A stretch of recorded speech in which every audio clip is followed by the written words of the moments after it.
You know that feeling when you're lying awake at 3 a.m. and the question just loops in your head. Is this it? The 70s and beyond, that chapter of life where the world seems to hand you a new, quieter script. The career chapter is closed. The kids are busy building their own lives. Memories feel vivid, but the future feels vague. Your body doesn't keep pace with your spirit, and a strange, quiet companion moves in. Loneliness. That fear is real. The fear that maybe the best parts are over. That it's just routines, old regrets, and silent dinners from here on out. People say you've earned your rest. But something inside you whispers, I'm not done living yet. That conflict between a slowing body and a restless heart, it can smother hope. If you're wrestling with that, with this sense of being untethered or a quiet despair, then this conversation is for you. Today, we're talking about 5 things you can say goodbye to for good. Yes, the very things we've carried for decades, thinking they mattered. It's time to set them free. Because the truth is, these 5 things don't serve your life anymore. Letting them go is how you write a new chapter, one that's lighter, brighter, and truly your own. If you want these years to be your best chapter yet, filled with peace and genuine joy, stay with me. I promise, by the end of this, you'll feel a shift. A little more hope, a little less weight. Let's begin. The first thing to leave behind. Number 1, the tyranny of keeping up appearances.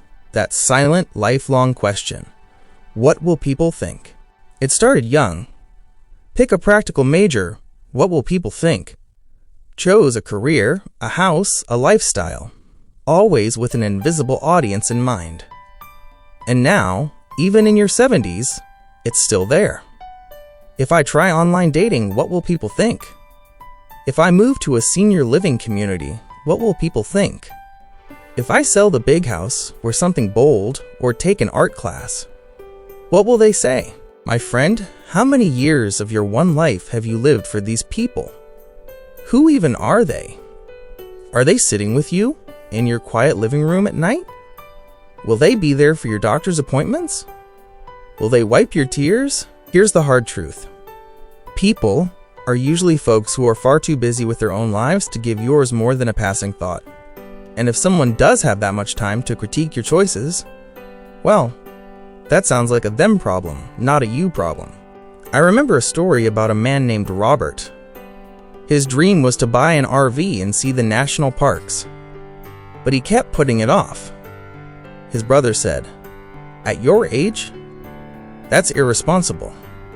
His neighbor joked, "Having a late-life crisis?" So Robert stayed put.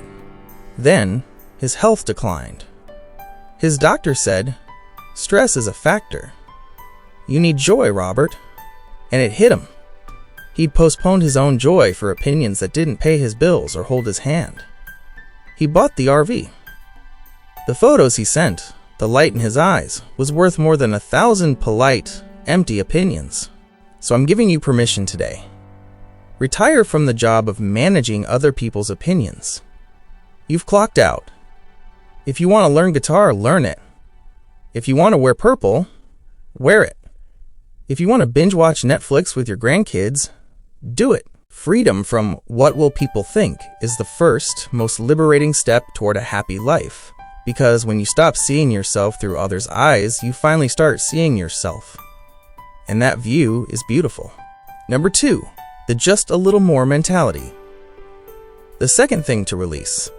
The compulsive need to hoard for a future that's already here. We've spent a lifetime building, saving, and providing. We built the 401k, paid off the mortgage, put the kids through college. We mastered the art of deferred gratification. I'll travel later. I'll enjoy it later.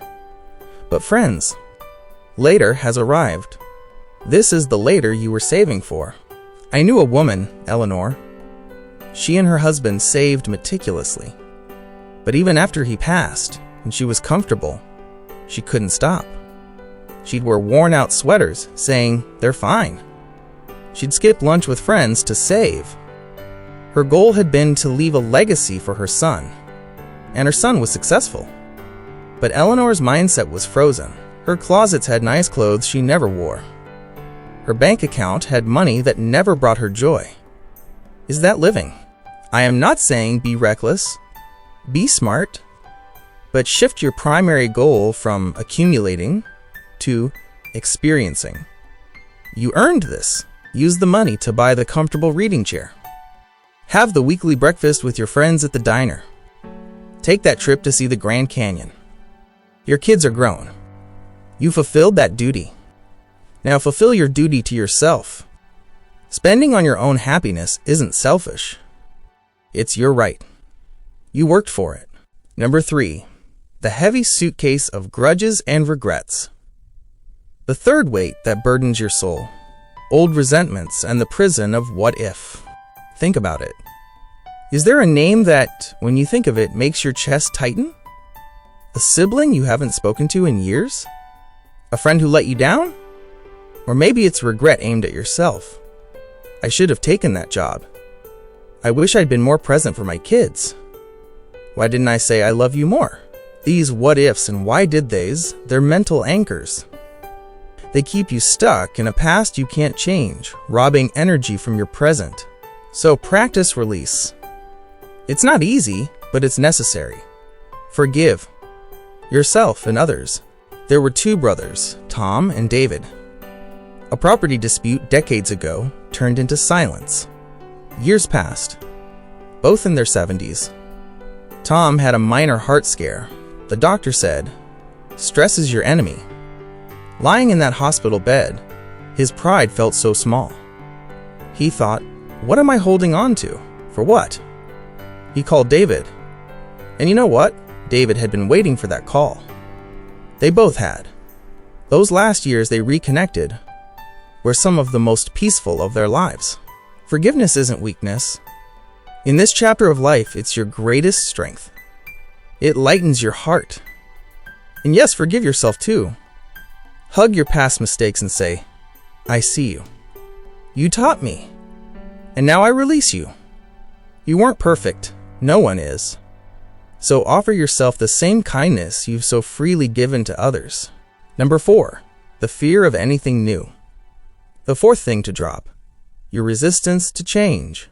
We are creatures of habit. Our morning coffee, our news channel, our favorite chair. By 70, these routines can become fortresses. I can't learn smartphones. I don't need to try that new hearing aid tech. My way is fine. But remember, the mind and body that have served you so well, their needs evolve. Just as your physical exercise adapts, so must your mental exercise. Change isn't bad.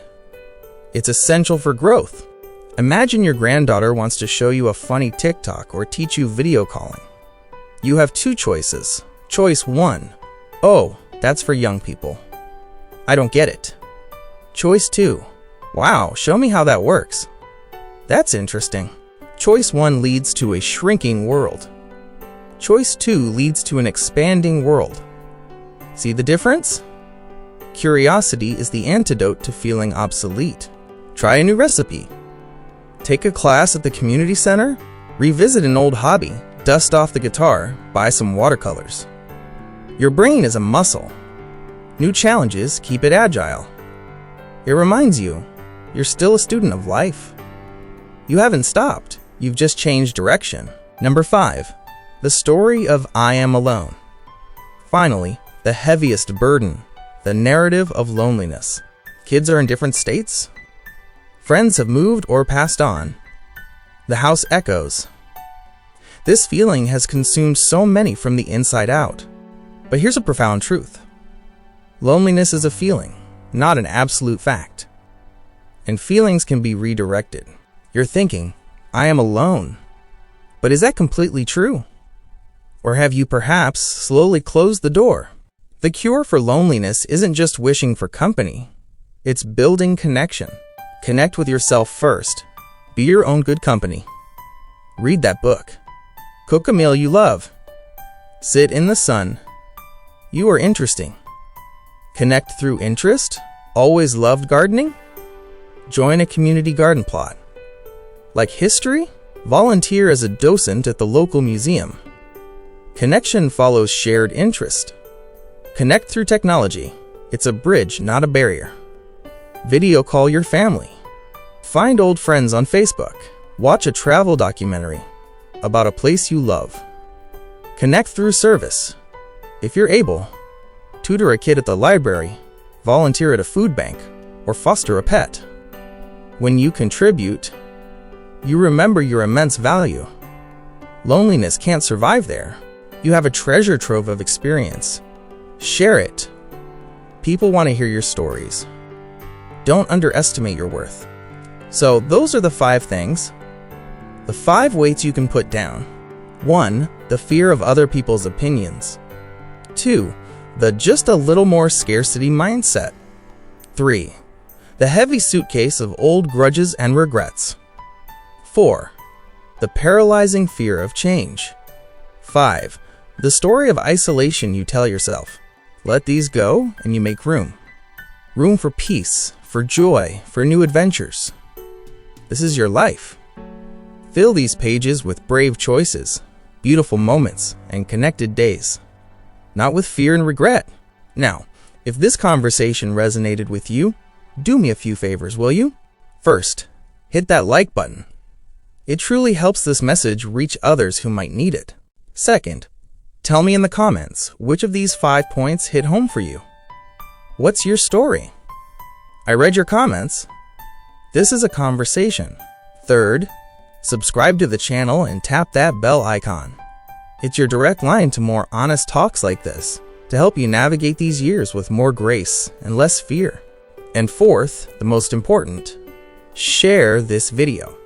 Share it with a friend, a sibling, someone in your community who might be putting on a brave face but is struggling silently.